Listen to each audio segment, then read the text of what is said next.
At 6 o'clock, so I'm going to call the planning commission meeting for the village of Belleville on Wednesday, August 13th, 2025. 6 o'clock. All right, Mike Turbis. Present. Chance Kaczmarski. Present. Thank you. Gary Ziegler. Here. Debbie Bongard. Here. Jared Wells. Here. Larry Enlow. Here. Bill Quorum.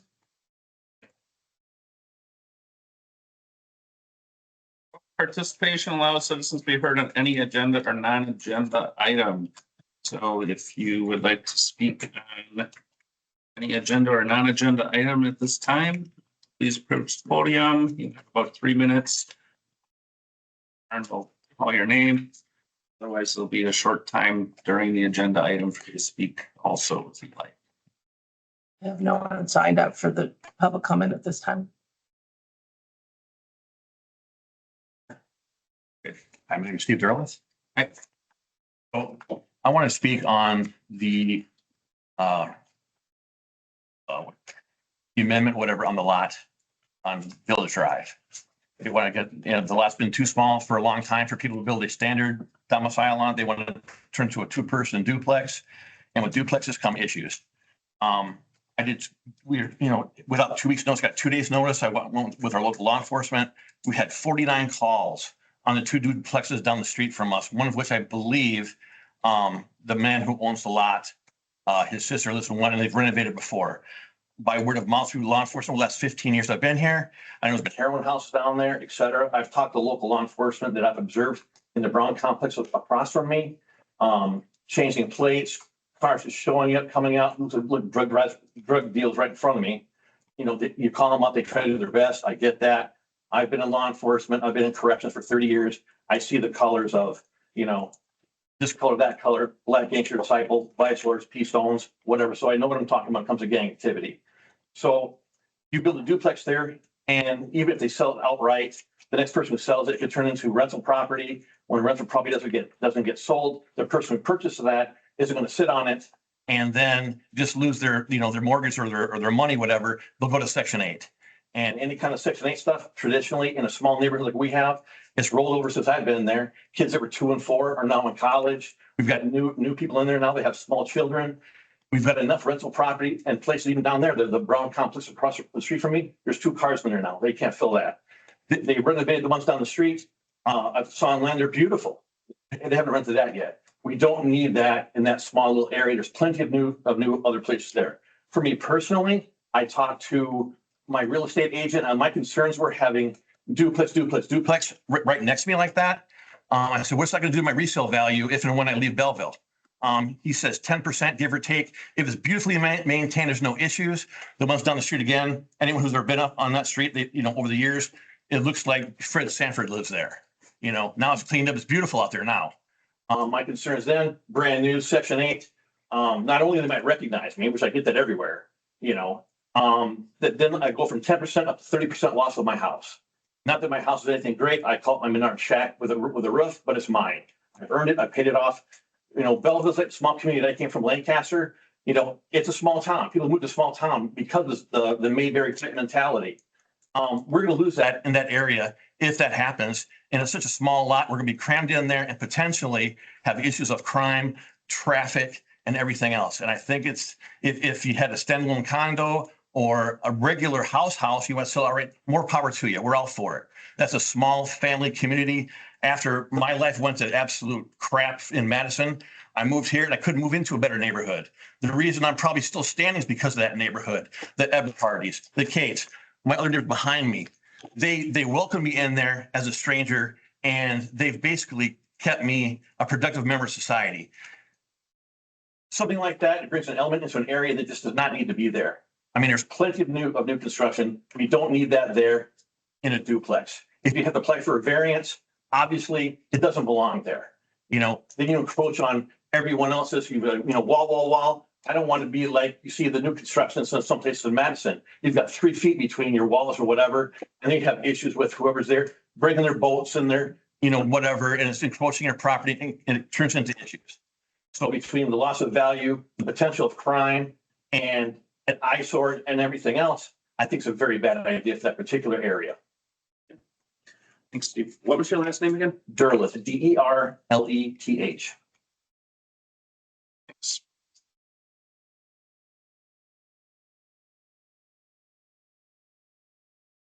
Right. Other public comments? I don't have anyone signed up. All right. Consent agenda. All items on consent agenda are considered to be routine in nature and will be enacted in one motion. There will be no separate discussion of these items unless commission member so requests, in which event the item will be removed from the consent agenda. And the first item after the consent agenda, we have the approval of the minutes from July 9th. Make motion, we approve the minutes from July 9th. Second. Seconded by Gary. All those in favor? Aye. Opposed? Motion passes.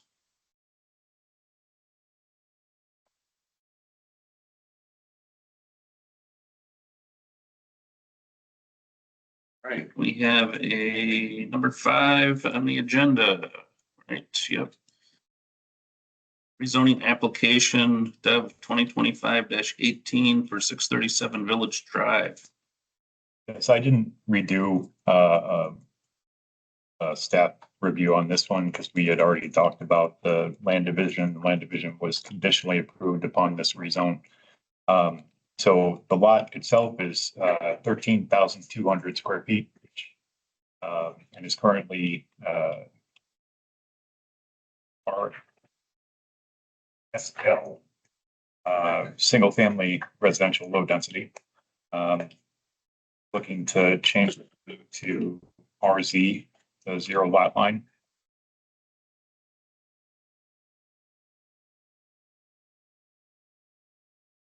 The lots themselves, if split, would far exceed the minimum for that zoning district. The minimum is 4,800 square foot per side, 40 foot.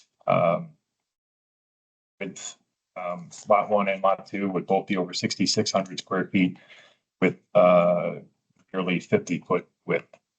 I mean, there's a couple of, there's a telephone pole and a hydrant sitting on the street that may or may not have to be moved, but really that's up to the developer whether or not they do that. And it is consistent with our comprehensive plan. Comprehensive plan calls for this area to be, pull up everything. Low, medium density residential, which according to a comprehensive plan does include some duplex, fourplex, and other low density attached housing developments. And within a block, there's other 0 lot line, duplex, triplex, and multifamily units that currently exist. So first item here is a presentation by the applicant, or do I open the hearing first? It depends on if Mr. Olson has anything he wants to share before we. Anything you want to say, Jim? I can share talking about it. Okay.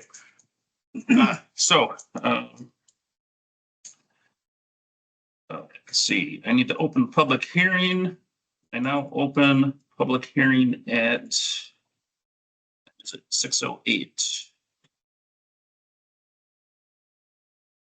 For 637 Village Drive to be rezoned from RSH single family high density to RT 2 family residential district.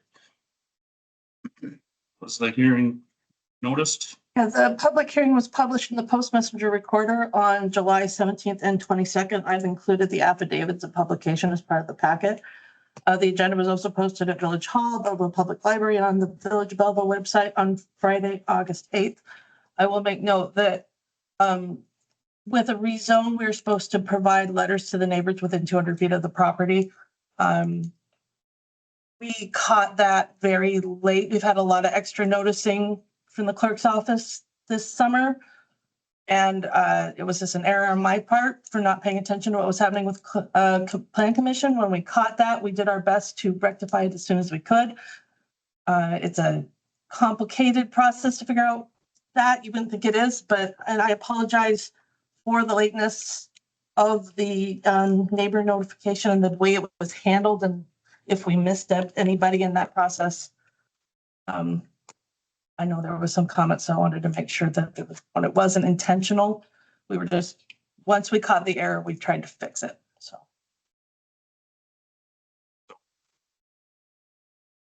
Notices received later than they should have 2 been. days ago. It went out Monday. 2 days ago. Instead of 2 weeks, it was 2 days. It's, I think the best practice is 10 days ahead of time. I wasn't in the office the week we got this application or the week after it when I came back. Like I said, we've been dealing with plenty of other things in the clerk's office. And I know it's an excuse. We should have caught it ahead of time. I was confident that we were up to date on plan commission. I didn't verify it when I should have. That was my error. I accept responsibility for that. I can only apologize. It wasn't, like I said, it wasn't intentional. It was accidental. It wasn't the only error I made either, and that one we'll fix in September, so.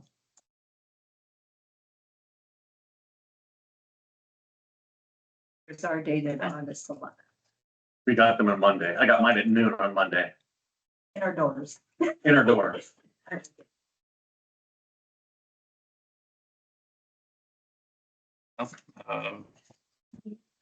So we'll continue with the hearing. This moment. So, any public comment? Yeah, so I have 5 signed up. If you're looking, if you come in late and you want to speak at the public hearing and you haven't come up and just given me your name, you can continue to do that right now. Stephen, you were also signed up now if you wanted to make any more comment. Otherwise, we can move on. I was a little flustered. I'm not sure if I mentioned or not, but since the last 4 years I went back, we're talking 49 trouble calls there between the two properties. 49 calls with these departments, and one was from Dane County SWAT with armored vehicles. So that's kind of my point, is it has potential to be a shit show, which we don't really need that small, community. I lived on the east side of Madison for 15 years and never had that kind of issue, ever. So, with the right intentions, I get it, but for that particular area, and what I'm afraid it will turn into, even if it's sold outright, which I believe they mentioned when it came down before, that's great, more power to you. Then whoever buys it, again, they might use it as rental property, and they're not gonna sit on it, and lose money. They're gonna rent it to whoever they can get in there, and it's gonna be Section 8 if they can't get anybody else. And then that's just gonna turn into what we've experienced farther down the road and kitty corner from me, right across from the old Leo being back when he was there. And we just don't need that in a small neighborhood, in a small town that's finally getting on its feet since I've been here. It's kind of taken off. I just don't see the need. Let alone me being a little selfish. I don't want my property to go down between 10 and 30% if and when I sell it.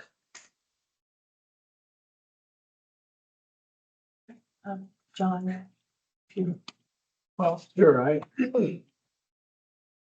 live in the West Village. Close to this proposed project. Sorry, what's your name? To me, my name is John Colson, Colson.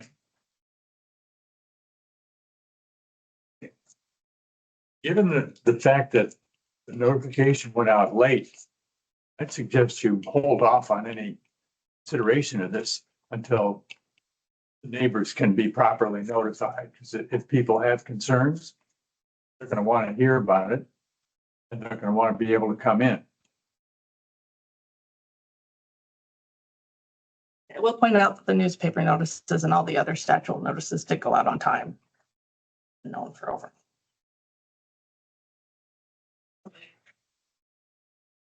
Doing our best. Okay, Matt Colbauer, you're up next. I more or less came down to kind of say the same thing they are.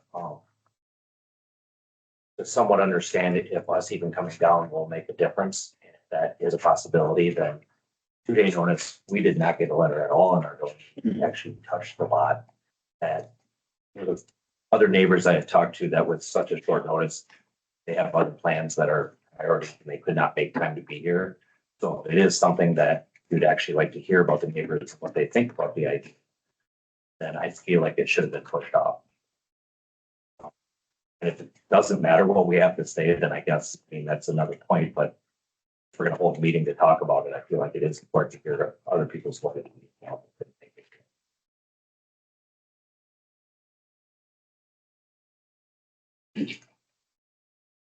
Melissa, your husband signed you up, Okay, so if you're welcome. That I would want to add is between the four houses that butt up to that lot.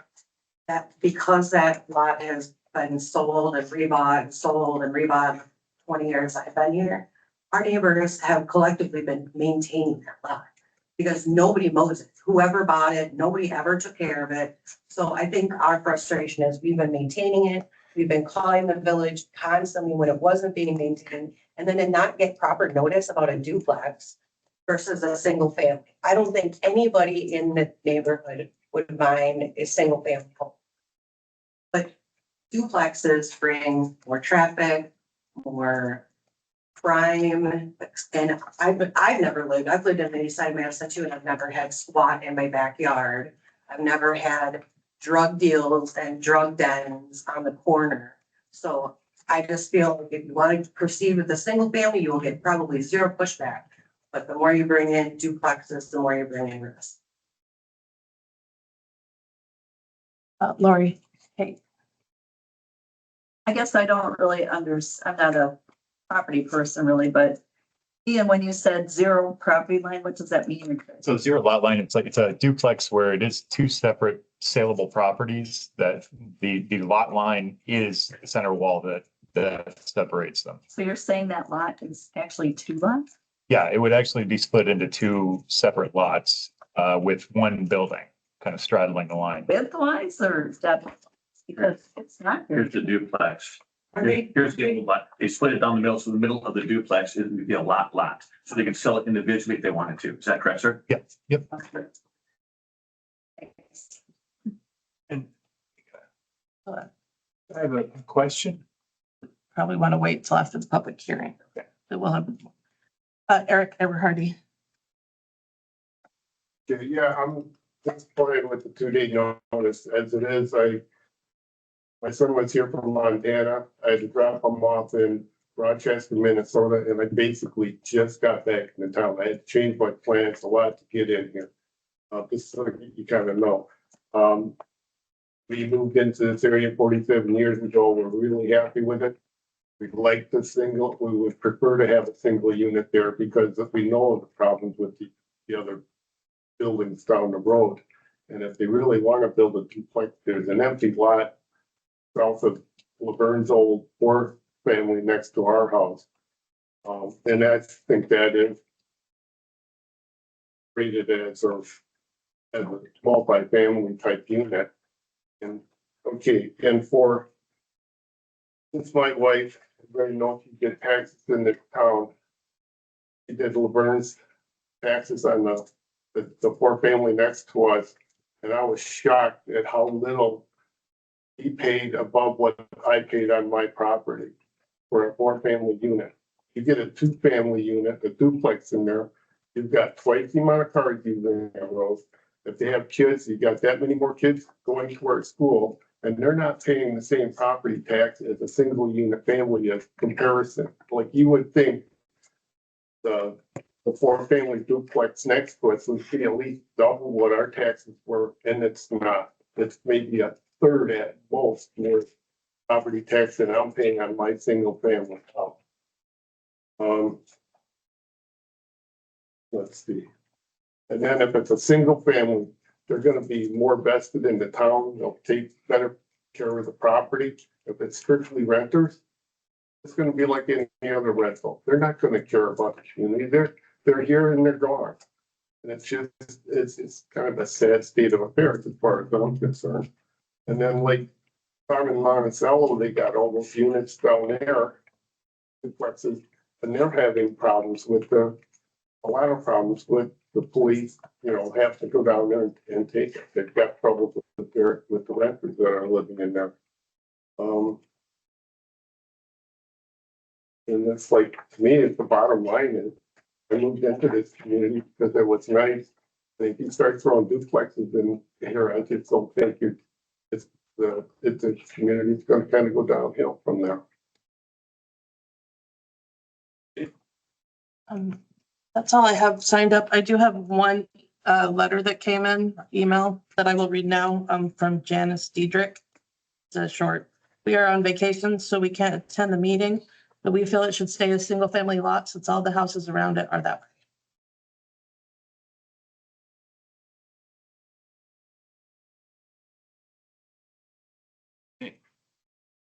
You had one other comment you wanted to make?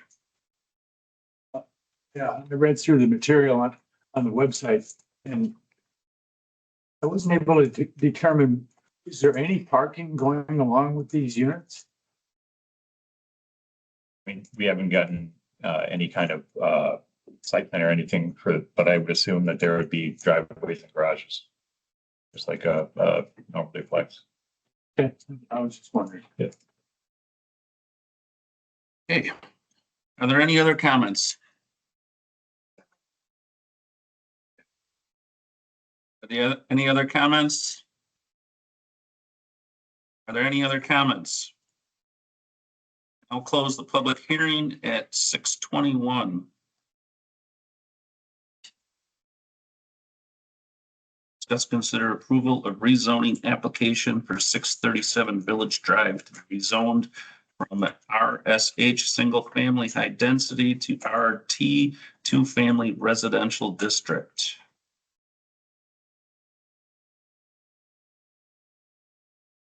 I do think, and I know things happen, but I do think the lack of the 2-week notice is an issue. So I'd be more than happy after I hear from everybody else to make a motion to table this to the September meeting, but I'll wait to see what anybody else has to say. The board members with comments? I go along with what Gary just said. I'll make a motion, we table it till the next meeting.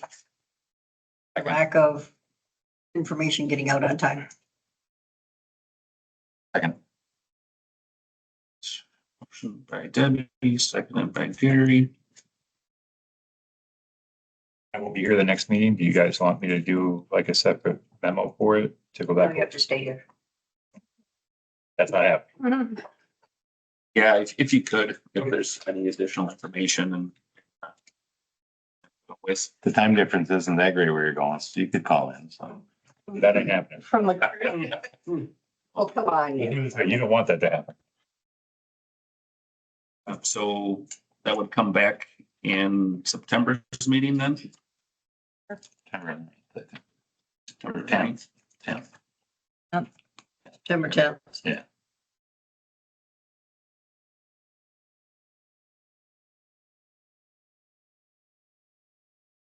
Any other board commission comments? Would I still be able to ask a question? Sure, go ahead. So, it talks about it's currently set for single family high density. I thought it was considered low density with 13,000. Can you explain the difference? The difference is the minimum square footage for the lot.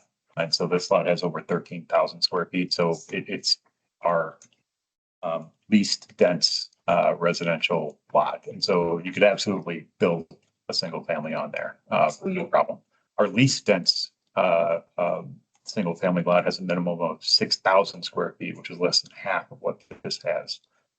So even if we're less dense, each side of this proposed condo would have more square footage on their lot than required by our least dense. So In the opportunity that it wouldn't happen, but if somebody were to completely split it into 2 lots, they technically could, other than this. according to the comprehensive plan, yes.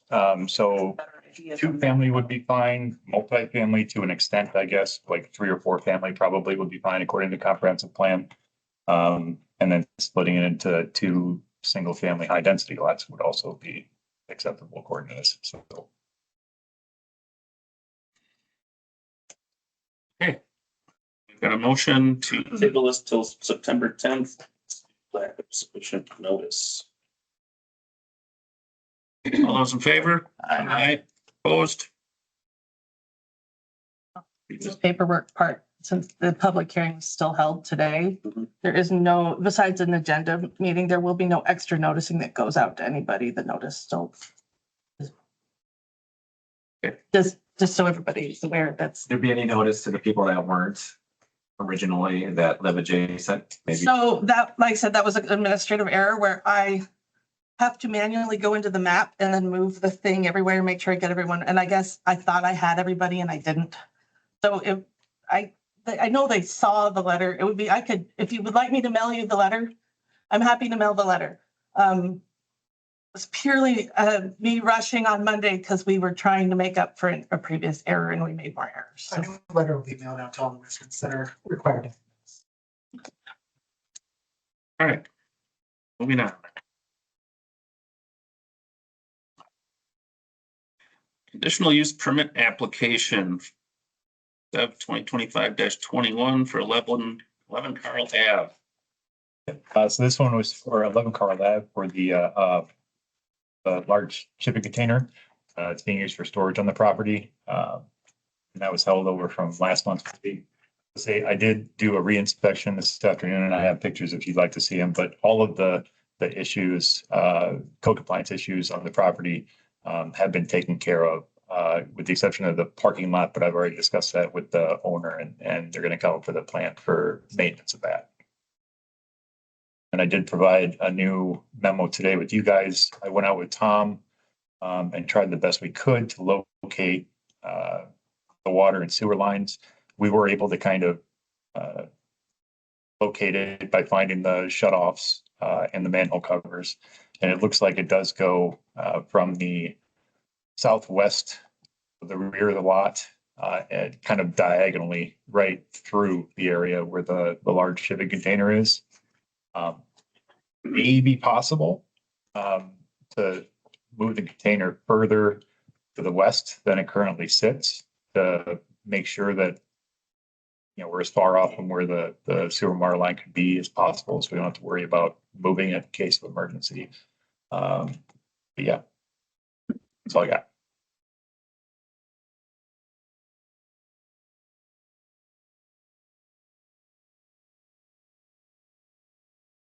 So the question is whether or not to allow a conditional use permit for the storage container and because it's going to potentially be placed over the easement for utilities, right? Is this a long-term thing? Is it gonna be a couple of weeks, couple of months? Is this permanent? No, it's right here, but it's my understanding that they have a construction business that has an office in the building and they use that for storage for their construction business. And so ideally they would have it there for, For long-term? a long term. The owner was originally willing to build a large garage on the building, but because of the easement that we found during that process, it's only. So if he just moves it more to the west, it's not over the It should, utilities and yeah. it should be fine. Yeah, I mean, if it's sitting there right now, it's probably just barely based on just line of sight between the water shut-off valves. But yeah, as far over towards the fence line as possible, it should be off of where the lines are sitting. Okay.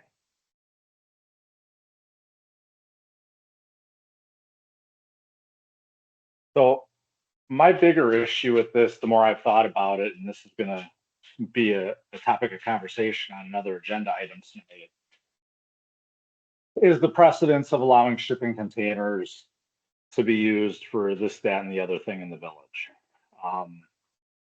And I guess I've kind of reached a point where I think it's a decision the village board needs to address through ordinance, so that we don't have to take these on the case by case basis.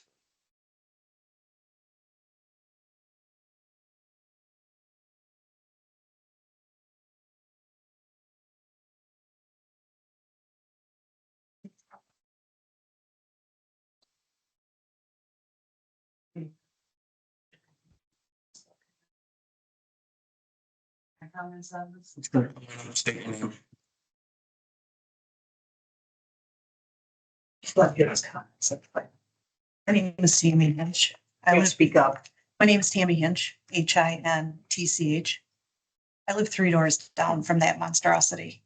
And to sit and look at a shipping container out my office window is not something I want to do. I never thought I would see this in a residential area. Having a daycare there is fine. I don't have a problem with that. It was a daycare prior. You see kids running around.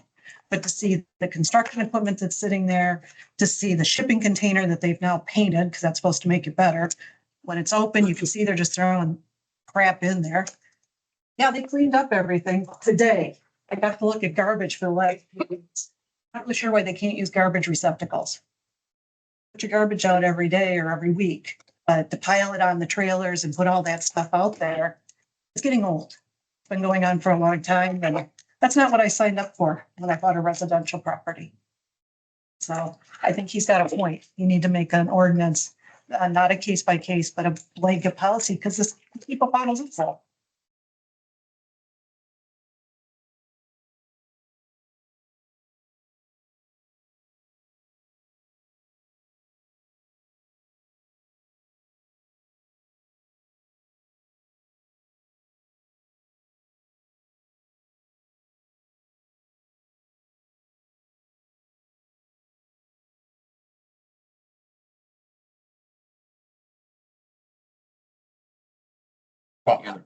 Yeah, I mean, pictures that we got in last month's package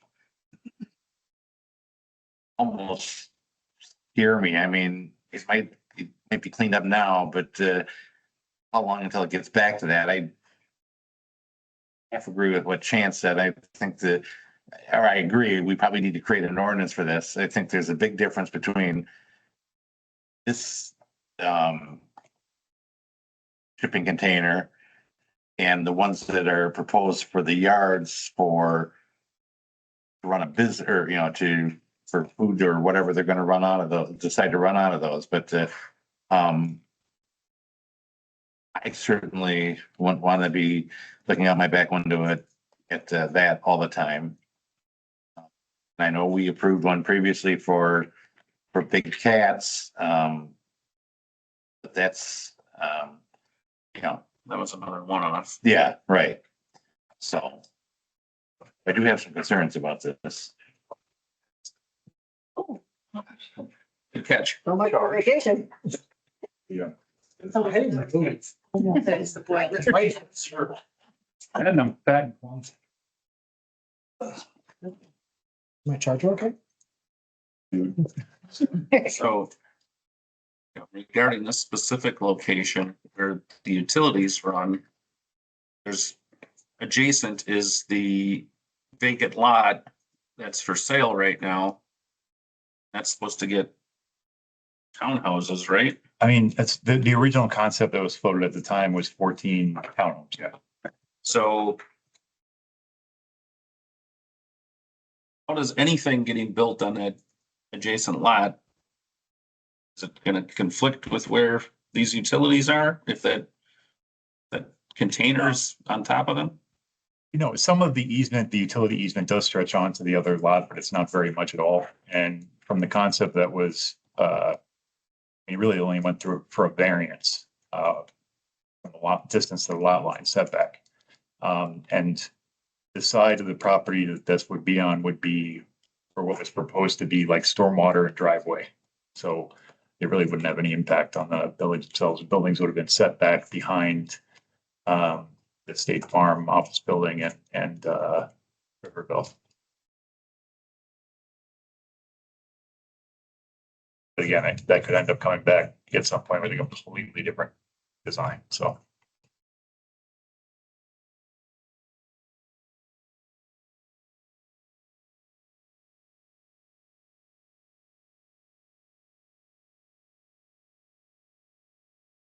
So.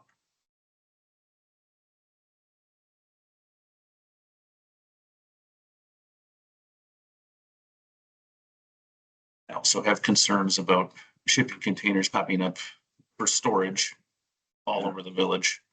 We need to be consistent too, so having something in place, I think would be good. Otherwise, we're having a discussion every time and Right. What makes it this time that we would agree to it and next time not? Yeah. say, I mean, do we have offsets for these, like on property lines or anything? Can they put it right up to the property line? In this case, because of the zoning, they can, because they're general business. So general business, you can go wall to wall. It's put it up right against residential. Yeah, I don't know. Just saying. So I actually, I do have something drafted in the new ordinance you guys will be getting either next month. I do appreciate you guys like cleaning up. I did drive by it. It looks like some fencing and painting. I mean, I think that was good. Keeping it that way would obviously be important too, but I think it's a bigger issue than maybe just this one.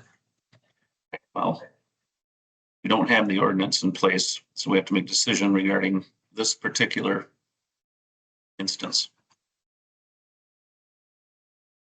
I think given that, then I will make the motion to deny the conditional use permit for the accessory structure at 11 Carl.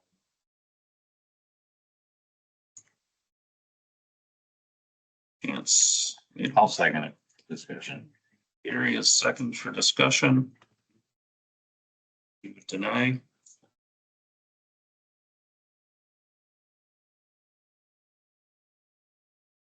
Get that picture down there again. Yeah. You send it over here. Go ahead. So if we vote to deny this now, do they have the right to come back and request this again? There's an appeal process for your guys' determination, but I mean, if they would go through the appeal process and go to the board, yeah, it would go to the board and they would ultimately decide. And once the board decides, that's it. If we deny the shipping container, is it zoned so they could put up a small building? Well, that was the plan after I'd originally contacted him. I met with her father about building a permanent structure, and that's when we discovered the easement on the property. So I was looking at information on the property, trying to help him out with it, and I have access to the survey maps through Access Stain. Looked on that, and that's an easement popped up. So wouldn't be able to. I mean, you wouldn't be able to build an accessory structure there anyway. Move it on the other side of the daycare? So I don't know what it would look like. Their business. Yeah, I don't know what it looks like. Town, I hate to see us take away from that. It might be able, I mean, it all has to do with the size of the building that they would need, and, you know, the number of parking stalls they would need because it would end up being in parking, or the amount of play space they would need for the daycare because they need outdoor play space. And so you'd be sacrificing one or the other to be able to build something. That's the only other portion of the property that's there. I don't know how the building's set up. I don't know any of the other variables, but I mean, if you were to They put completely, parking over where the container is now. well, if you could put parking where the container is now and then switch around the container, possibly. I mean, measurements, if it would fit where the parking spaces are right on Carl. Or, you know, if you could move the play area from that side of the building to the back and then build the garage on that side of the building where the play area currently exists. I'm just throwing stuff at the wall right now. I don't know, but that might work. They just see it. Oh, no, we got a business in town. I want to work with them. Yeah, if I may, we definitely need the storage space, and like Ian said, we were happy to build like a garage, like a large garage where we could put stuff in it. It's not, we're not trying to find a loophole or anything, where we just need the storage space for the company. We're happy to put siding around it to make it look more appealing for the neighbors. But we would really like to keep the storage space. And it's just such a large chunk of space that we're just not able to use at all because, you know, of the lines that are there. So we're happy to move it over so that it's not interfering with anything. Yeah, I mean, another way to look at it would be, you know, what can you do to enhance the property so it isn't as big of an issue? So like you were saying, trying to make it look like more like the principal structure. I mean, it doesn't take a whole lot to throw up siding and like a pitched roof even on top of it. And then, you know, you can put, you know, where the chain link fence is, maybe you could put a wood fence around it. So, I mean, from the outside, literally, if you did those things, you would never know that it's a shipping container. You know, Because there would be a structure there if they could build. Yeah. I mean, I was thinking kind of a similar thing, if you could dress it up a little bit, but otherwise, even moving it, you might lose. You need access to that. They're using it for storage for a business. It might be hard if it were a different location. I was just throwing stuff out at that point. I don't know how feasible any of that is. I'm looking at this as, they complied with all of our requests from the last meeting of, correct? Yep. And, cleaning everything up, changing the appearance of the container, addressing, the doors. And the only outstanding thing is, the condition of the parking lot, which, that's a huge expense. It looks like probably to fix. So, Yeah, no, I totally understand that, and we discussed it. I understand the concern of, is there going to end up being more trash or clutter that accumulates around the area? Because I get it. People, sometimes you get lazy, and if you got employees doing it or whatever, they're, hard to wrangle sometimes. So, is there anything that can be done, on a enforcement type of schedule or something to make sure that, it stays neat? Yeah, I mean, so CUPs are they're inspected annually. And then, obviously if there's any complaints, go out and take a look and see if the complaint has any validity. If it does, then I usually send a letter. That's actually how this all started to begin. So. And just to clarify, part of my objection isn't specific to this request. It's the broader implication surrounding shipping containers, because again, if we're going to start seeing these on the agenda now, as we've seen them regularly, between the request from Big Cat's Barbecue, this request, the forthcoming request for the railroad project, this to me suggests that it's a bigger issue, and the objective of the Plan Commission is not to establish ordinance, policy, legislation, if you will. That needs to come from the village board. And seeing that there's a pattern and then these aren't one-offs anymore, I think it's really imperative that the elected trustees make this decision and provide us with some guidance.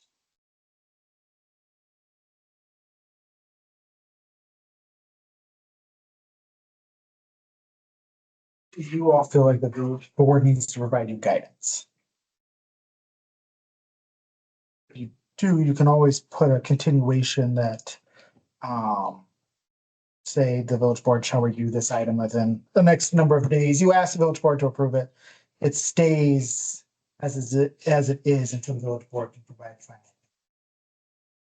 You truly want.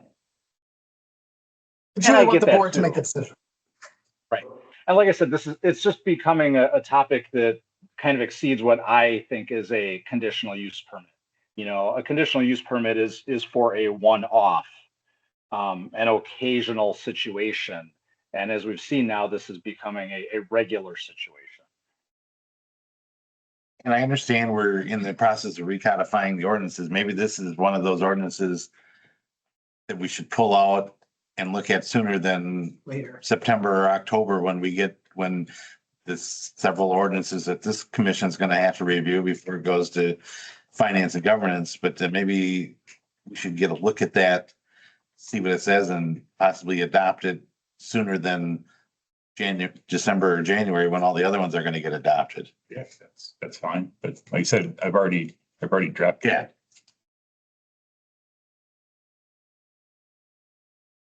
Where does that leave them in the meantime?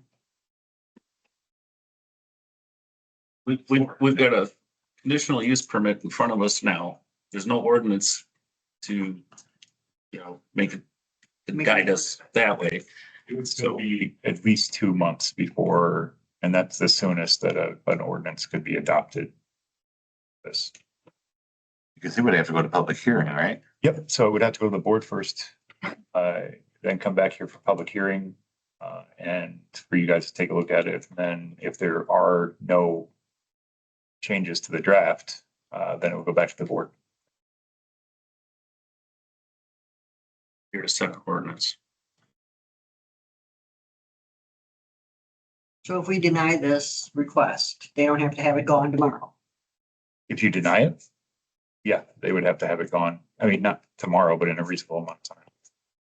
Define a reasonable amount of time. I'd have to look to see if there's anything specific in our ordinance, this kind of thing, but I'd say 15 days probably. Simultaneously, it's also been there for how long without any enforcement action? I don't know exactly, but you know, at least 8 months. I wouldn't say no enforcement action. I did start conversation back in January, or February. That's fair. I stand corrected. Limited measured enforcement action. How about that? So we say that we'd allow the structure until acted upon by a possible ordinance by the board. It stays in place until give a time frame for. That would be a temporary CUP, which you guys could do. You just basically, whatever conditions you put on it, then you put a time limit. Since that date after that. I mean, it's just a hard thing. They can't use that. Can't build a structure on that. They want to use it for something.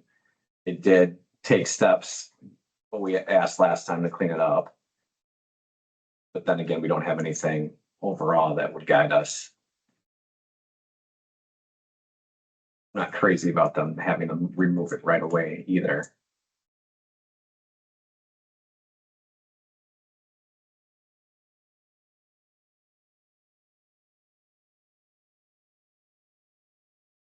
I would withdraw my motion if someone wants to make a different motion.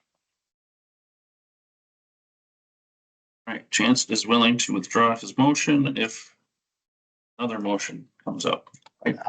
I'd kick her with withdrawing the motion. See if that's Okay. So Gary's okay with withdrawing, so it's been withdrawn. Correct? Let's do We it. just state a time frame that it comes back to us.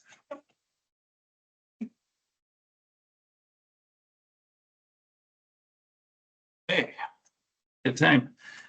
Time to run this one. Okay, so go ahead, Gary. well, so are we gonna, so the motion that I think Chance is talking about is that we would I was gonna say, the motion would be to allow this to continue until the village has adopted a new ordinance. Or if they don't, though, you might have to set a time frame. Yeah. For it to be brought back and then we can discuss again. To the end of December. No, I don't think it, because that's gonna be the time for many. I think so. If you pull it out, like I said, the quickest it could possibly be done would be 60 to 90 days. October. Now we're looking at, oh yeah, October. End of But October. let's do this. Because I'm a realist and I think 60 to 90 days is even optimistic.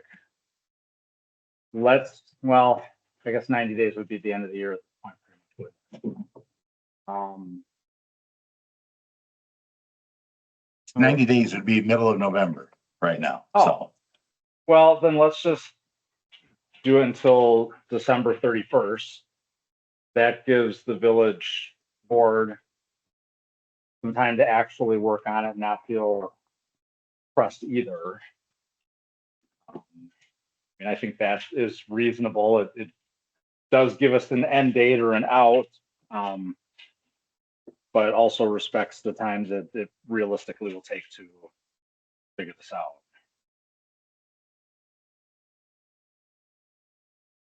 was that a motion? That's not a motion. I'll make a motion that we I want to say table this, but maybe that is the right word. The final decision on the conditional use permit until January plan commission meeting. To allow the village board, the village board and the plan commission an opportunity to develop and approve an ordinance for storage containers. Shorten that? Huh? Can you shorten? Sure. That's what we pay the biggest price for, so. Through, Until such time that a policy can be set. Yeah, but I don't want to leave it that open-ended, so. Sorry. Is it technically, are we approving conditional, temporary conditional use permit? Are we putting the Basically. words in the motion? Okay, so we're going to approve a temporary CUP until January, 26. the plan commission. And I can put a date in there later. And the reason why doesn't need to go in the motion. All right. We know the reason why. I'll second the motion. Discussion. So January 14th is the.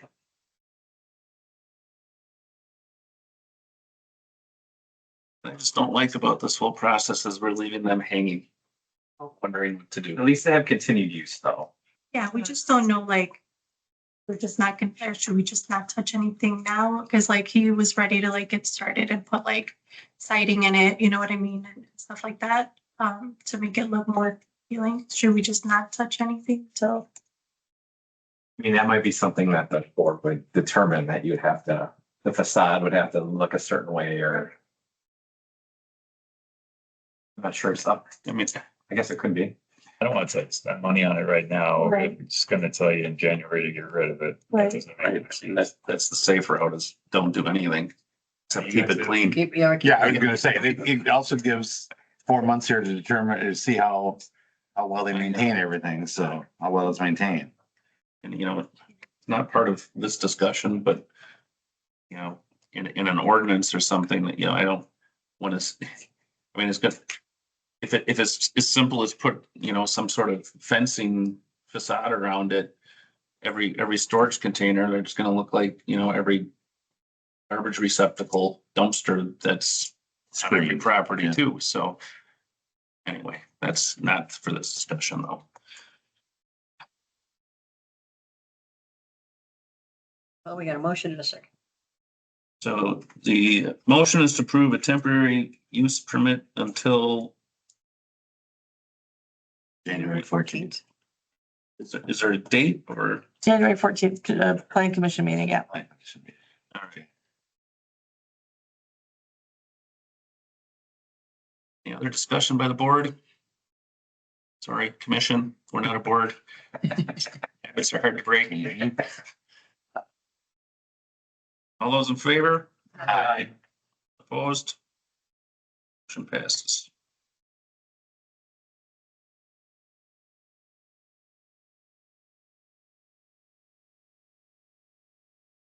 And item number 7, site plan application for development 2025-12, 109 South Park Street.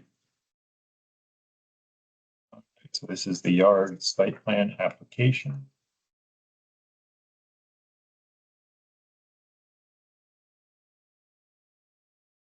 Yeah, I don't know if you wanna go ahead.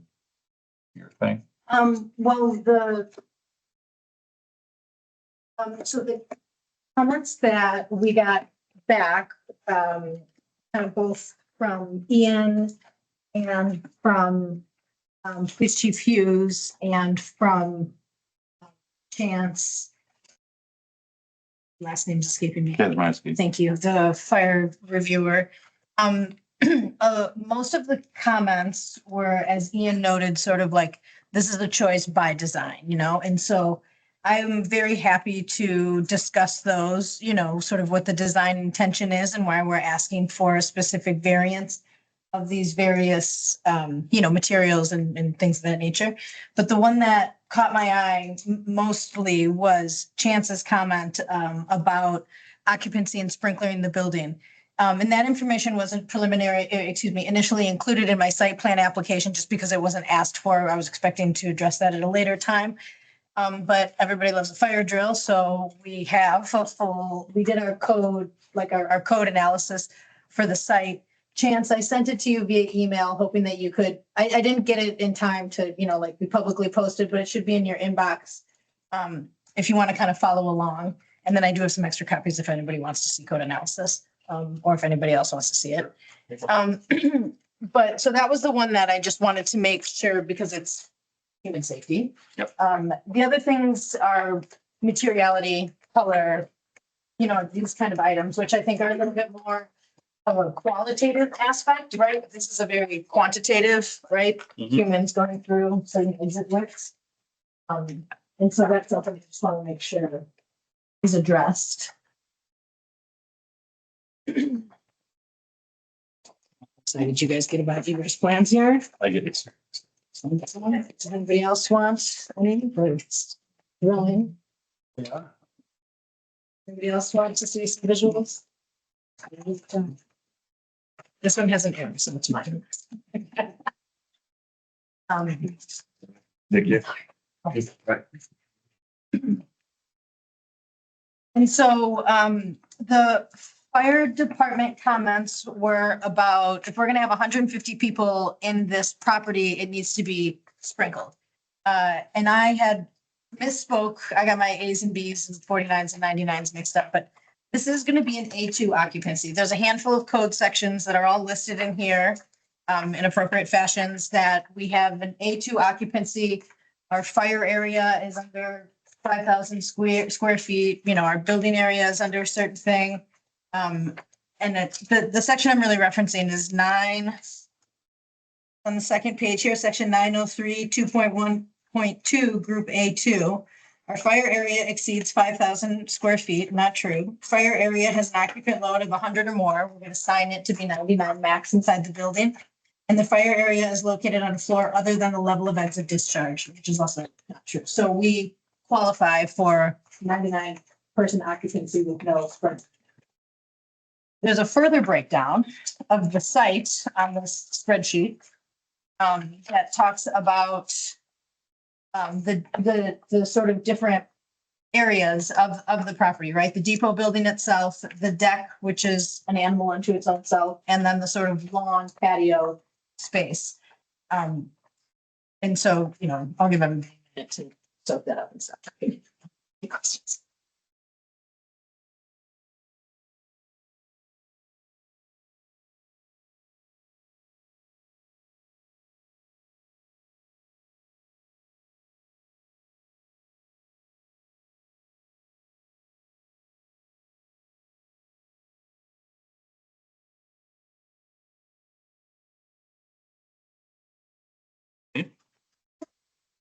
So, this whole effort is really about alleviating the sort of site code compliance. Again, that's the big kahuna of the comments that I heard. Everything else is colors,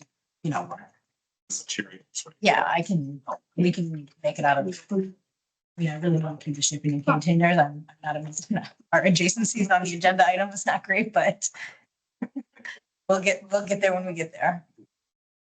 I think Ian's comment about the materiality is mostly about the cinder block restroom building that I'm proposing. And he stepped away, but he can confirm that. The restroom building on the site, if you look at the site plan, it's the sort of very bottom left, South Church Street and the bike trail. That bottom left building is our restroom building. We had originally thought about doing that as a prefab shipping container, like we were doing the rest of the restaurant buildings. I really want to get that building in this fall. I have a goal that is slowly slipping away to get it done by UFO days. But it's slipping, but that's okay. But in order to do that, and also, for a variety of reasons, we chose to make that building out of buff colored split face concrete block, right? So it's a concrete block that has that kind of rough texture, buff in color. So very similar to the Cream City brick of the depot. And I do believe in the application, there's some images of that restroom building. And then a standing seam, dark green metal, single slope. And I can provide everybody more images, but I believe that was materiality deviation from the downtown design district allowable materials. And so whenever anybody's ready, I can rationalize why we want to do that. Material.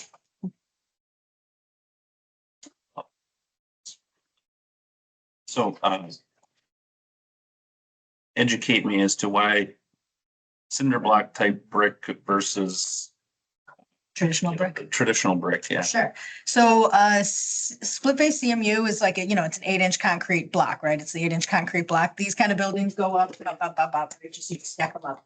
If we were going to use traditional brick, that would be a brick veneer and then a framed wall behind it, right? And then we would be buying windows, like anybody buys windows, that be framed in, and then brick veneer on the outside of it. CMU allows us to use glass block on that high side to allow for more natural light, which is really in line with what a lot of state parks throughout, everywhere does, because you don't have light, it's a lot more sustainable and economical. Additionally, these buildings don't need to be, my understanding is these buildings don't need to meet energy code in the same way, right? CMU block has like an R value of like 2 or 3.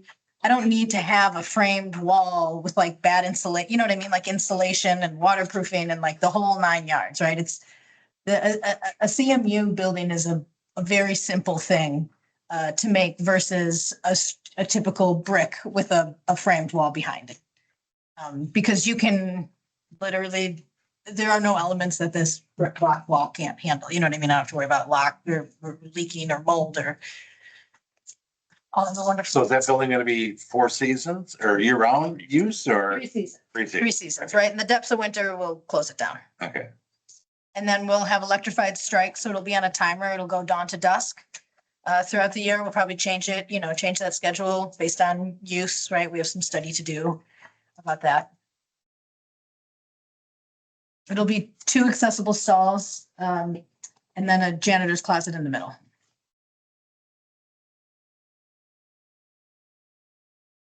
I'll be very honest, I don't have any issues with the variances you're asking for color schemes and stuff like that. My big issue is with off-street parking, but Yeah, we'll get, Yes. that's I agree. We'll see, so the variances that we were talking about, there's actually just waivers from the design guidelines. Yeah. Variances are variances from adopted code.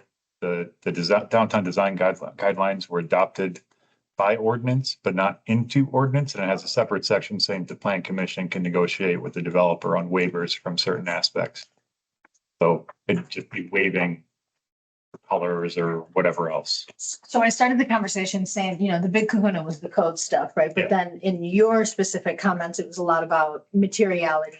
Yep. And so then I started the conversation assuming that the major conflict there was this concrete block for the restroom building. Yep. That was the kind of. And that would be the downtown design. Correct. Okay. So that's the one material element that we are asking that requirement to be waived for the design of this project. The Bus City, the Cream City brick, right, what the depot is, it's just that lovely tan color, and the combination of that with dark green it's very like classic Wisconsin combo. And so that's the aesthetic that. And I'm, initially it was a little bit about schedule, right? I moved away from my initial plan in order to compensate for schedule. But the more we think about it, I actually think that having another masonry building with that kind of classic, elegant Wisconsin look will speak really nicely to the depot and sort of highlight the contrast of the shipping containers. You know what I mean? Like the new modular stuff with the old stuff. Do you have a picture of that or no? What's it look like? Of the CMU building? There's Yes. rendering Yeah. in the packet. Do I? Hold on. Just keep it clear. Yeah, sorry.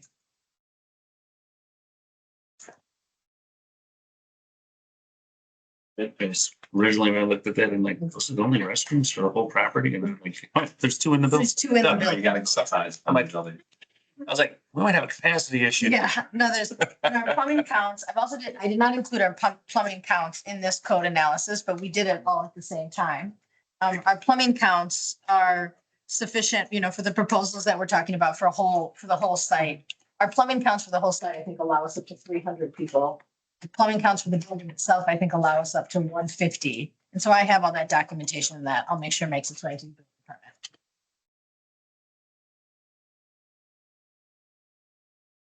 This will be accessible for anybody. That's right. These are Not partaking of your property. But the it's amenities made of for the the property. trail users. Yeah. Yeah, they'll be open, dawn to dusk. Yeah, they're just open. They'll be metered themselves. We're looking to connect these guys from Church Street, whereas everything else is gonna be coming from South Park Street. But we're gonna connect these two. These utilities will be connected from South Church Street. Power, not storm, sanitary, water service. Yes. I have a question. What are these other buildings here? Are those, Storage. Well, I'm really sad to tell you that those are storage containers. We have an ordinance that covers. Try to move this thing quick. These are shipping containers that get outfitted as restaurants. We have a Vietnamese kitchen on board and a Mexican restaurant. And so, like, I think in the document that you had pulled up right underneath it, there was. Rendition, look, yeah. Yeah. Are those, do you have pictures of what I it don't think, potentially would look like? I don't think so. Would you mind if I shared that down again? Touch screen, so you can scroll. So this is kind of what the. Like that one there. Yeah, and so, you know, they kind of have a flip up window, Right. a nice light fixture, an opportunity for a logo. And so we have a brewery, a Vietnamese kitchen and a taco truck on board and a Okay. cookie one. Are you gonna have a roof on there and siding to match that? No, sir. These are gonna be just straight corrugated shipping containers. And again, that's a design decision. And so one of the kind of main premises of this project, sort of from a design perspective, really, and so forgive me to moving away from like code and ordinance, right? This is like the romantic design part, you know? But like the way that we talk about this project is like this old depot, right? It's an 1888 Italianate building that supported the railroad, right? Like we call her grandmother. And when we talk about these shipping containers, the way that we kind of think about it, it's like, this is the new multi-generational living, right? These young shipping containers, the new way that railroad is used, are coming to like live on site and be the money makers to support grandma. That's our kind of design ethos, which again, I know is a little fluffy, but yeah. My romantic idea of these, what I originally thought was they were boxcars from a train. I mean, They're pretty close to it. yeah. If you put some, you know, rails underneath them and fake wheels Yeah. next to it or something, you know, they look like train cars sitting there with Yeah. micro businesses running them. The design language of shipping containers on a parcel used for transportation has a lot of good cohesion and storytelling to it. It was just, I thought they were gonna be painted up like cars and stuff, so that's why I was gonna ask the same thing. Well, I think our plan is the aesthetics of these, you know, they'll have kind of like, you know, counters that open up, and then we will be painting them according to the sort of design district guidelines, right? We have some renderings done, and I, you know, showed a neighbor, and the absolute first comment was, I don't think I like that red, you know? So we're aware of these things, right? And while shipping containers might not be, again, like able to be heard, right? Like, I don't want anybody to complain about looking out their window at a shipping container, you know? And so I think we're gonna do our best to make them quite elegant. What kind of surface, are these gonna be, gonna blacktop this and then put these on, or cement, or is it just gonna stay on the gravel like it is now? No, concrete. They'll be Concrete, nice okay. concrete paved. You'll see here, the blue is concrete Okay, and the green is grass. okay. And so these sit on, On- they're okay. there's scoring lines and. Yeah. 8-foot lines and.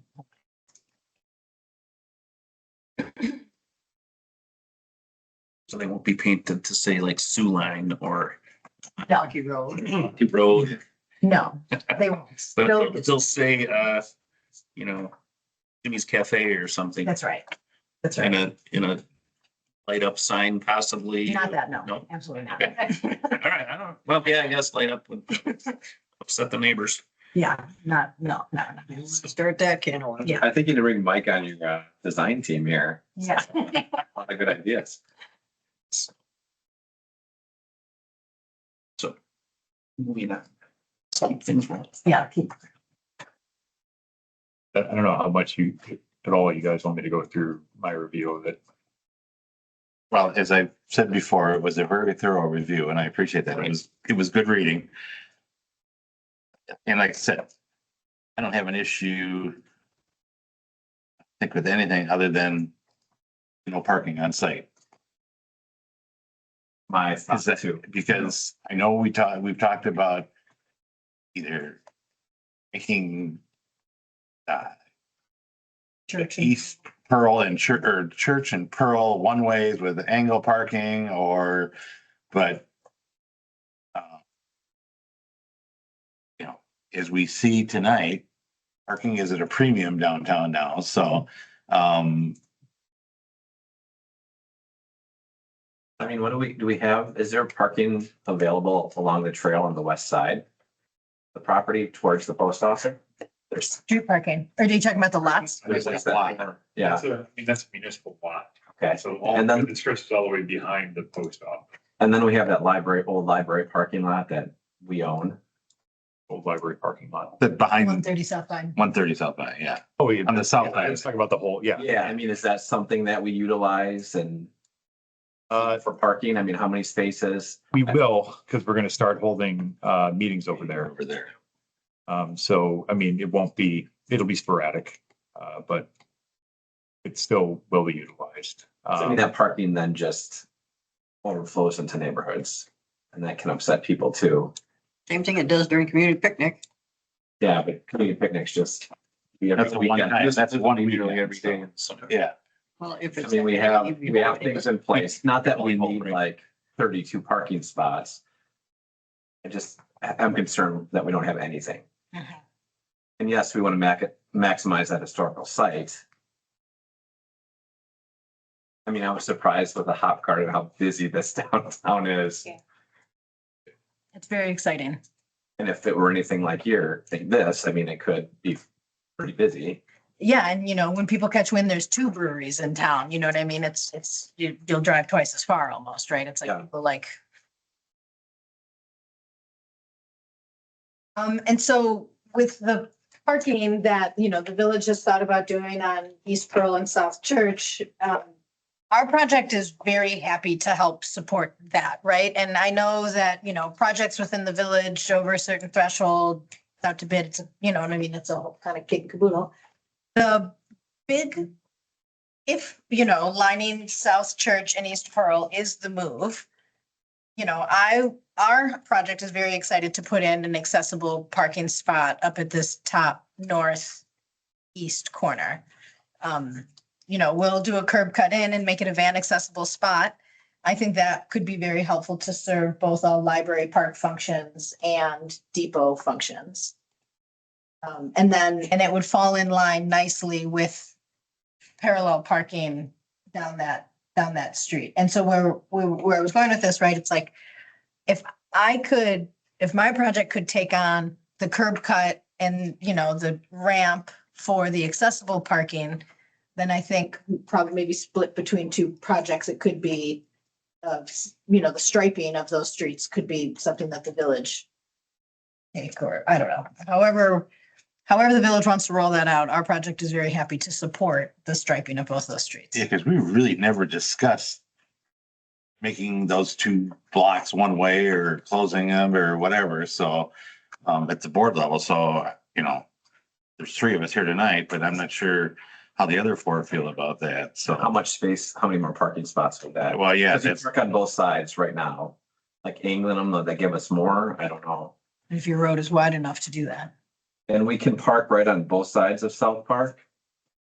Right, currently, there's no Correct. parking restrictions. on the state, yeah, I guess you can on the highway there, so. Yeah. Yeah. Cause I mean, both, so the south side of Pearl Street and the north side and the south side of Church Street have got obviously driveway, so there's gonna be very little I mean, you'd have to leave that parking if we have it out here, and then just the north side of those two streets could be angle parking, because the south sides both have driveways and everything on, so, you know, the post office is not gonna give up their driveway. Yeah, and I mean, the only wrench there is the trail itself that Yeah, takes a lot of space. And so it would be possible to put angle parking on Pearl, in the back of Library Park or south end of Library Park. And then it would be possible to do angle parking. I mean, I think you end up probably, it'd be a wash if you try to do angle parking on the north side of Church Street. Because the only place you could really do it that wouldn't affect their lot and the trail would be the existing parking lot for the library, which if you bump that in, you're gonna lose a couple of spots to get a couple of spots of angle parking. So.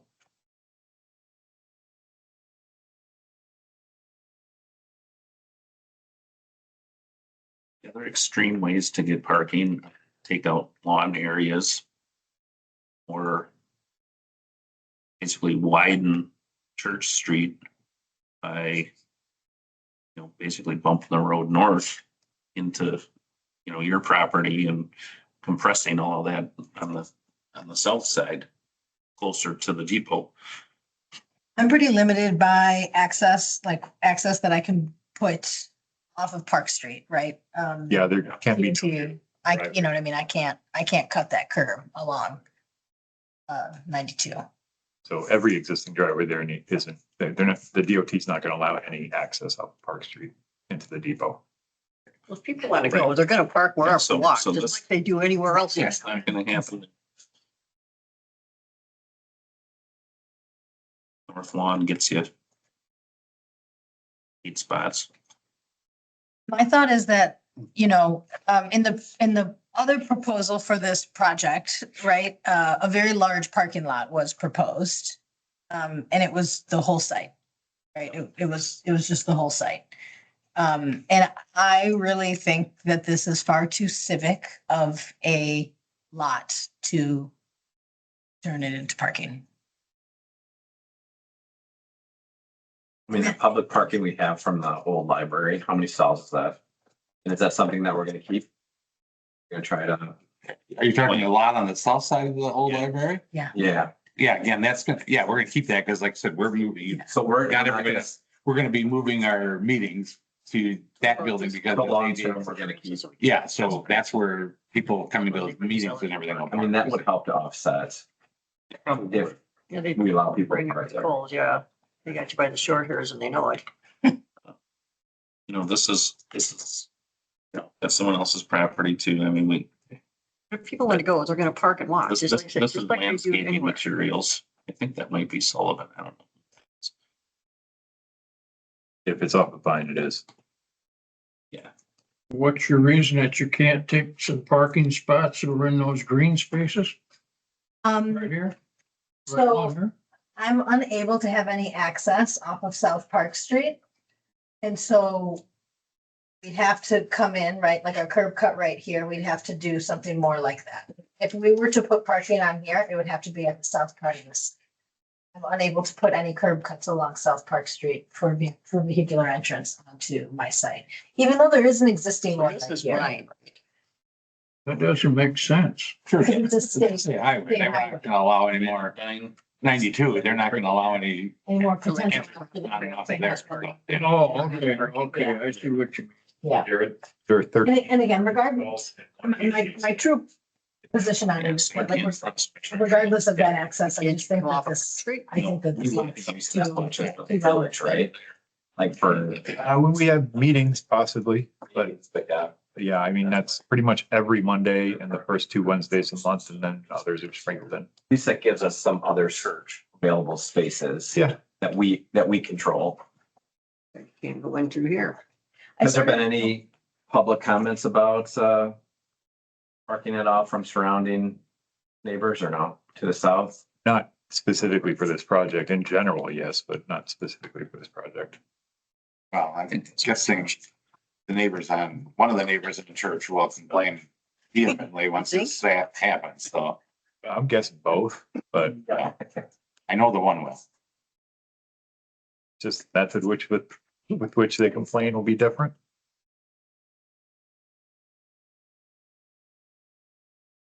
I've started conversations with sort of other local adjacent properties about renting parking lots for like a specific Saturday night event kind of thing.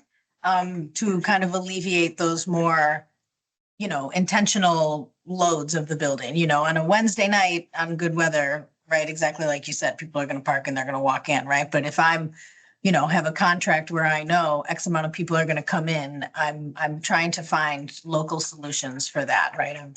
To rent parking lots at adjacent places. Properties. Behind the old EMS building. Is this closed during? The building itself is not closed at all. The vendors of the different restaurants, they are up to make their own hours. We kind of internally are like, maybe you be open on Wednesdays, maybe open on Thursdays, just to sort of help everybody with their staffing, details on that will come about. The external, this restroom building will be closed in the depths of winter. Because we're not heating it, it'll be a pretty bare bones state park style bathroom. But it will be, I'd say. East.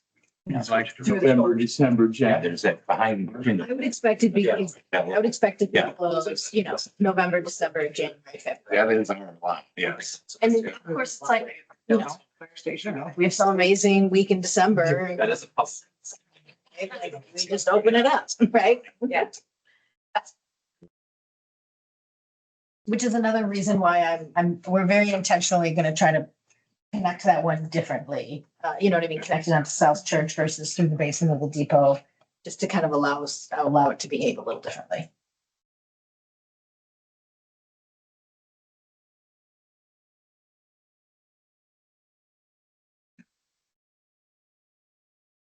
So I think parking can be resolved on the streets.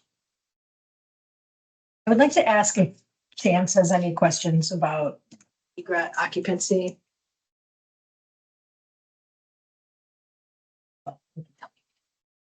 That's just the big one. He's coming. So obviously occupancy in the outdoor open spaces. Can't hear you. Underwater, you're underwater.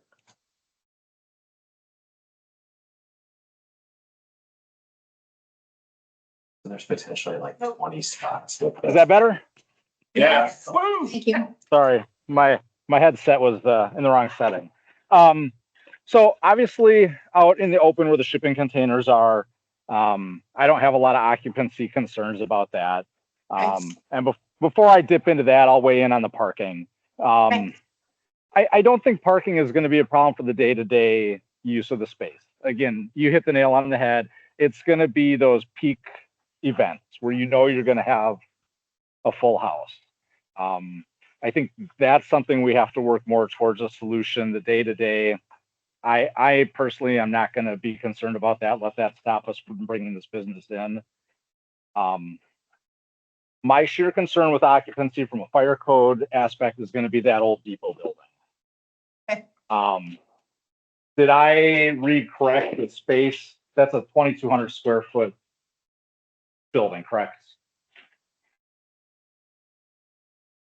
Well, as an A2 occupancy, looking at the net usable space, it's only 1217. But as a gross space, gross square footage, it's just over 2,000. Okay. And are we going to be cooking inside? No, sir. Okay.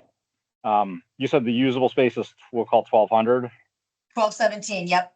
And you can see how I did, you can see what I called out for the net square footage, right? It's in red on the floor plan page. Yep. So I'm taking out, like that kind of coffee bar area and the built-in banquette and the tables around it.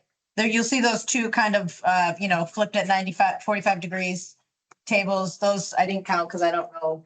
I just don't know those yet, but that felt like a good representation of net square footage to me. Okay. Let me just check the figure here real quick. Okay. So, I mean, depending on which way we apply the occupancy table, your unconcentrated table and chairs versus no fixed seating. one of my concerns is I read in there that there's some intention to have weddings here. Yep. Is that going to be inside the depot building? Yes, and so, you know, this property is really large and it's very multifaceted, and so there's gonna be a lot of different ways that you could break it down. So in that occupancy spreadsheet in the notes section, the way that we're planning it right now is that if you rent out the depot building itself, right, you have a January wedding, let's say, we got really no business to be outside. You max out at 75 guests, which allows room for staff and just a little bit of wiggle room, right? If you're having like, you know, a Labor Day, whatever, Memorial Day event, and you want to rent out both the deck and the depot building, we max out at 150 people. So, and that's my concern. We have that variability where depending on your configuration, we could go from a max occupancy as low as 80 to as high as 150. When we cross that 100-person threshold, that's where we necessitate the installation of a sprinkler system. That's right. And my concern is you can put all the signage up for 99 you want, and they cram 150 people in there. You guys are in violation. And Fair assessment. you know, we then have to enforce that ordinance. I would rather see you just, and that's why I brought it up early. You know, I don't want to get into this project and go, you know what, you guys got to sprinkler this. Yeah, that's a deal. It's a deal breaker. It is. And I understand there's a cost to it, but there's really a heavy cost to it if we do it in the 11th hour. 100%. I would rather see you guys put the sprinkler system in, have that flexibility to flex up to 150, have that big event, have a great time, and not pigeonhole yourself to 99. And then you have a client bring in 175 people and now you have a problem. I understand where you're coming from fully, and I respect and appreciate that perspective, but a sprinkler system is a deal breaker. And so then if that's the case, then I'd like to talk with you about how we can more appropriately categorize this occupancy to max it out at 100 people, to have 100 people occupy the deck in the building. I've quoted it already. And honestly, this build is, we can't put a sprinkler in this building. It's too much. I mean, then it's going to come down on you, the owner, to strictly enforce this and understand your liability if you exceed the 99 occupancy. Yep. And I think, and we can talk about this, you know, maybe in a more appropriate setting. Yeah. Programming and things of that nature. But and I appreciate you bringing it up early, right? And so I just, you know, maybe you and I could grab some time next week or so and like sit down and talk about, you know, programmatically how we can make sure that this is enforced. And I'm open to these conversations. You know, I worked a lot with the 7 Acres Project to balance their costs and needs and requirements within the statute. So yeah, we can definitely have that conversation. And that's been one of the advantageous things of me being on the Plan Commission is I can see this and get out in front of these things. Sure. So is the 99 just in the depot building itself, or okay, so 99 the outside open spaces, if it doesn't have a roof and 4 walls, within reason, you can put in with whatever.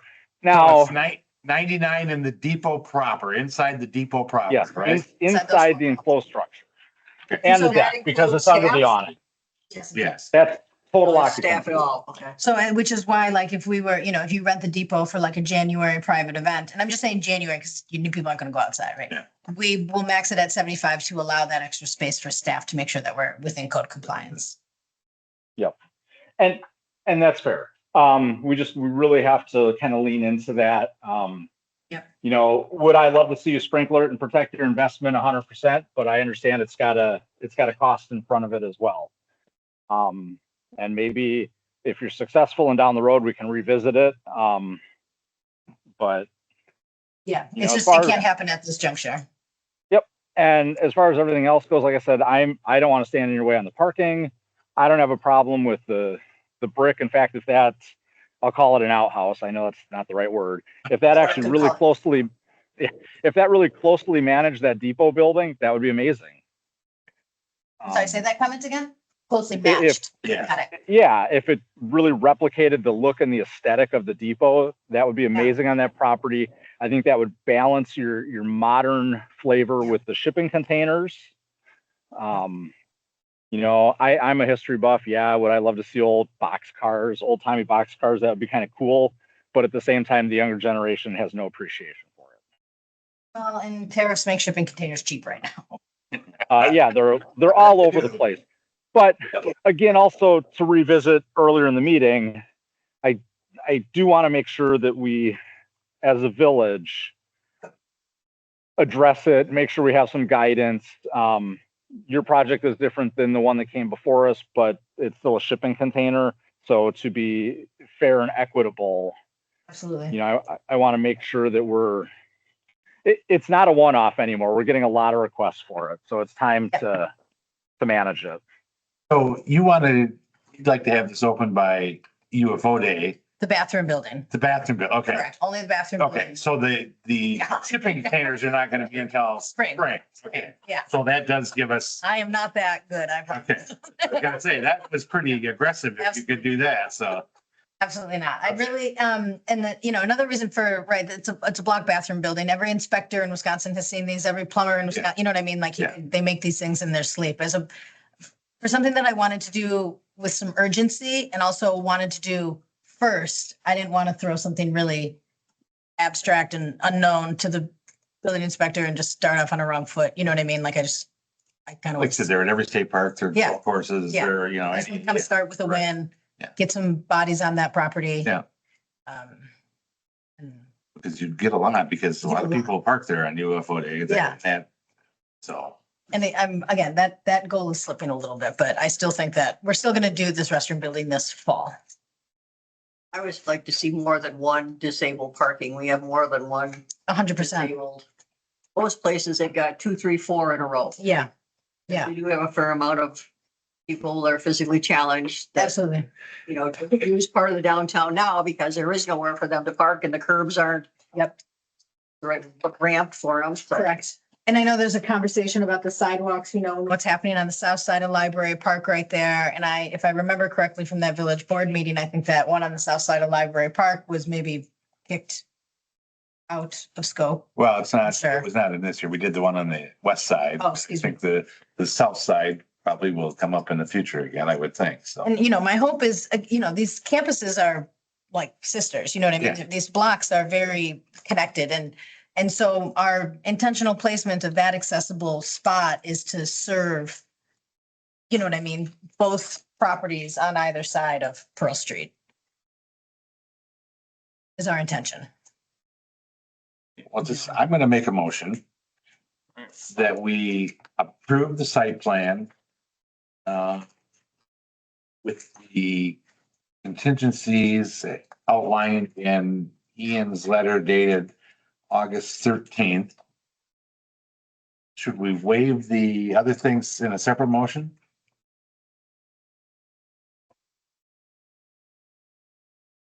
I think it's necessary. Okay.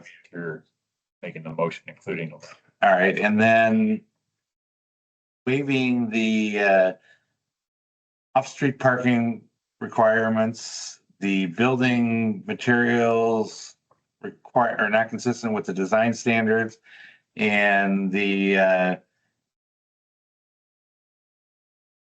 and building will not be required to have sprinklers at this time. I think we should make that contingent based on my conversation with Chance. Okay. Yep. All right, all those would be, yeah. Second.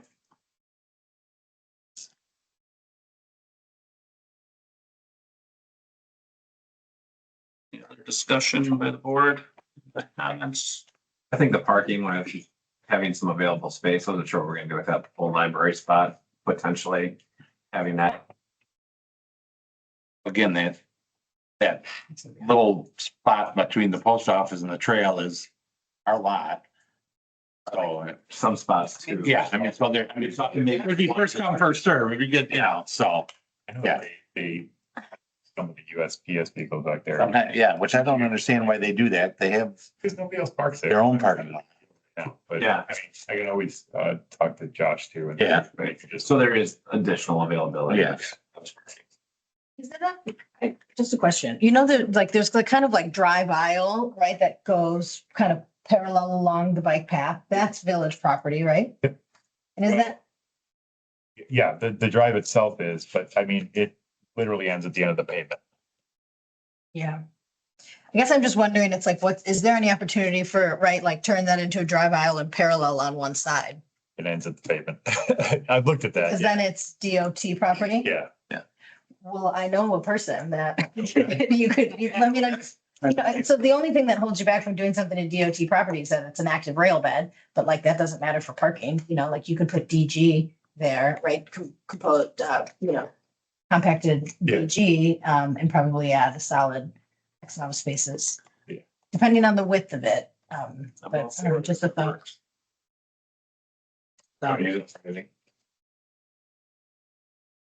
Anything else? Gary, anything else? No, I'm good. I'm good too, so Thank you. vote, all those in favor? Aye. Opposed? Motion passes.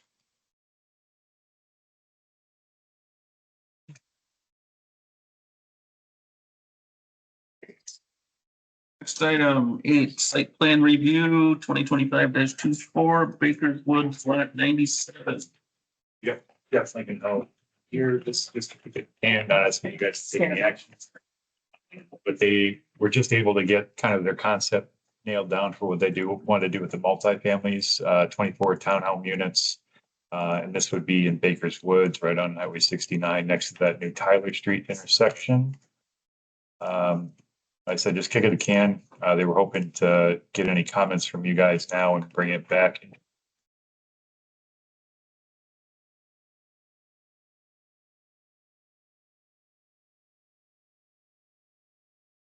So it's the same multi-unit area we've been looking at in the past, right? Yeah, we've seen this before, right? Something similar. There's been a few iterations of it. This one over here, Yes. not the Olson one. Yes. That we dealt with earlier in the year. This is this one that's. The new road, where the new road. Old bad road here, pretend like it's right, and it's down in this area. Is this the one where Chance brought up some issues with fire trucks or no? No, this is a different one. That was Jim Wilson's. Hi, Mike and Plan Commission. This is Jeff. So what you're looking at, if you can see the site plan from in your packet, it's really the same thing that we presented back with the preliminary plat back in January. However, we did go through the exercise of removing one unit in the middle so that we can put in some supplemental parking within the development. Just point out that all roads would be private.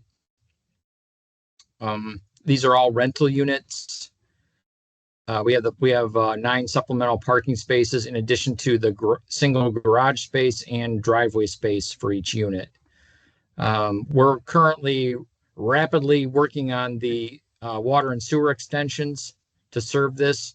We already put in some infrastructure stubs with the development of Tyler Street, and we just got to pick those up. I have talked to the DNR. They are willing to amend our Baker's Woods permits to include this extra length of water and sewer. So I think we should be in good shape there as far as expediting the permit approval process. The building design was on the next page of whatever Ian gave you guys, and their single car garage, approximately 1,400 square feet of living space. Each one, has their own private entry, private garage, kind of a townhome style, so side by side. And then just quickly, in order to accommodate a fire truck turning within the development, we have a little extra paving on the corners of that interior connecting street. So, we can get a guy in there to loop around and it shouldn't be an issue. We're going to put in a couple of fire hydrants, one on each of the main east-west runs interior, just so we got fire coverage. Single water services to each unit so that if you guys wanted to shut somebody down, you wouldn't shut down the whole building. And that's about it. Our final plans will show landscaping, layout, grading, utilities. Any questions? Are these individually owned? No. Rentals? They're Okay. going to be They're going to be rentals.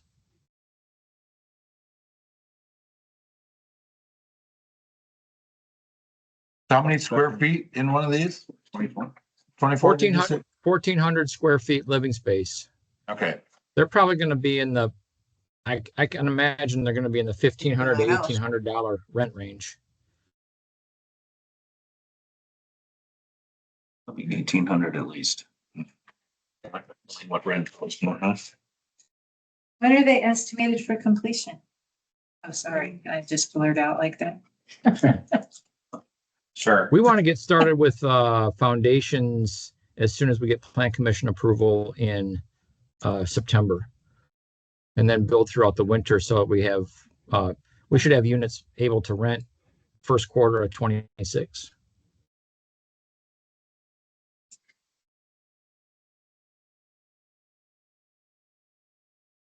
Any idea what the rent's gonna be? He said 15 to 18. Okay. I think it'd be on the higher side. Either new, I would Do expect. you already know who's going to be managing them? Do you have a company? That'll manage. There's no management company assigned as of yet. As far as like lawn maintenance, et cetera, that's not been assigned.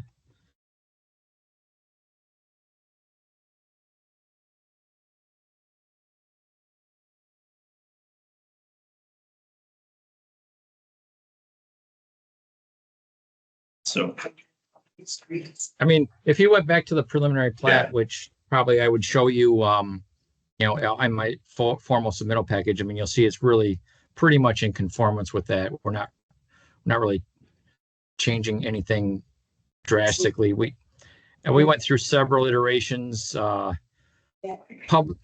to fit a public street in there, trying to do duplexes, trying to do larger buildings, and I guess we kind of circled back around and came up with this plan.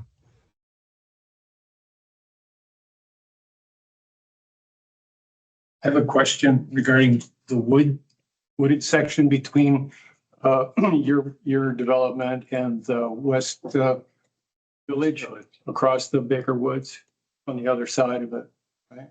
Who takes care of Baker Woods? Is that Like The that wood- area is public. the wooded area, the trees? It's public The to woods village. the woods have been dedicated to the city as an outlot. So the cities. Thank you.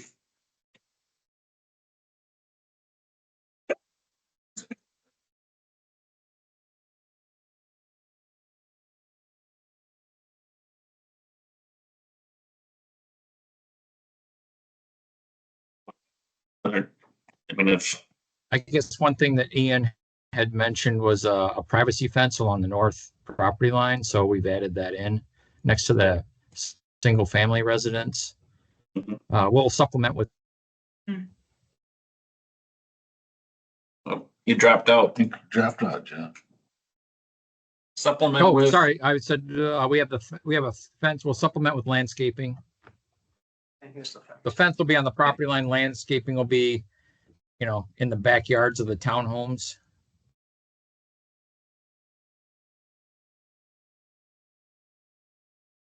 It's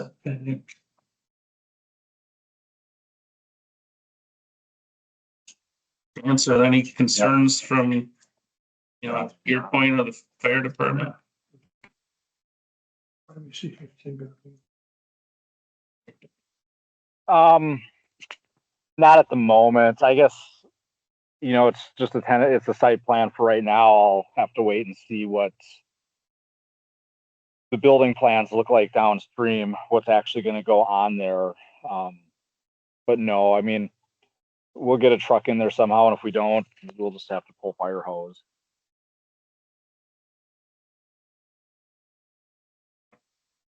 Yes. Any concerns? Be nice if it looked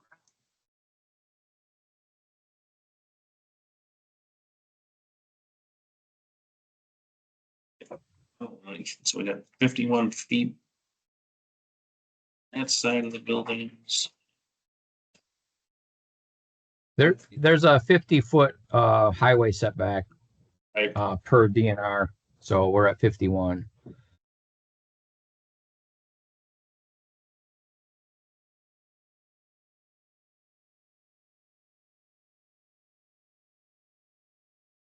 That at 13 feet between the two units on the north side, is that sufficient chance? Or between each of these fourplexes, basically? I'm gonna have to go back and look. The problem is NFPA doesn't set a real concrete set of standards or guidance for your standoff distance. And it's gonna, what are we gonna side the building with? Do we know, Jeff? What's your Yeah, it's material? probably going to be vinyl sided. And We're looking at the exterior walls, got bad insulation with 2x6 studs. Fire retardant plywood. I'm just reading off the architectural plan. Yeah. And these are not sprinklered, correct? Correct. They fall under the square footage and unit number. Yeah, I mean, if we have fire resistant plywood behind that vinyl, that's a plus. There's going to be drywall on the inside wall. It's probably all right. You have a comment, Ian? Yeah, so side yard setback is 6, and so that would be 12 between buildings, so it's a little bit more than that. Well, and what we're showing is a plan unit development that doesn't have interior lot lines, but we tried to follow that. Yeah, right. All right. I don't have any other questions. I think it's okay. Yeah. Great. I'll take you at your word for next month. It'll be a fun meeting. All right. Sounds good. I'll Thank see you you live and in person. Okay, thanks. Thank you. Bye.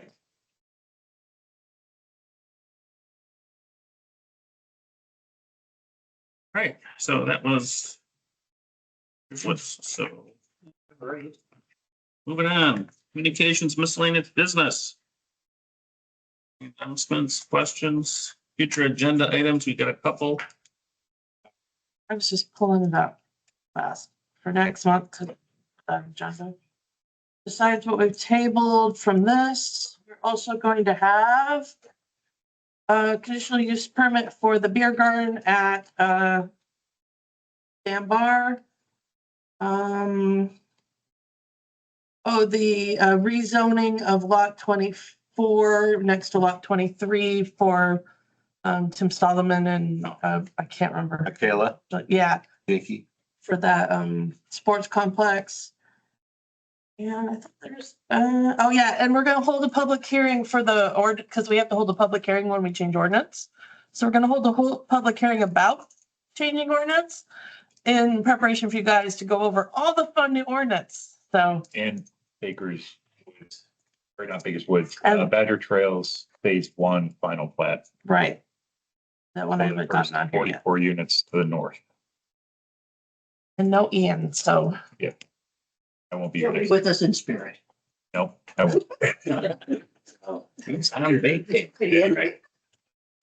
This is a couple updates. So it looks like Colt Drive is fully funded now and they're looking to move forward this spring. That's the 84 unit apartment building. So the Colt. And so that's going to be moving forward. There's a low income housing company out of Madison. Actually, it's a few different states. Sinair.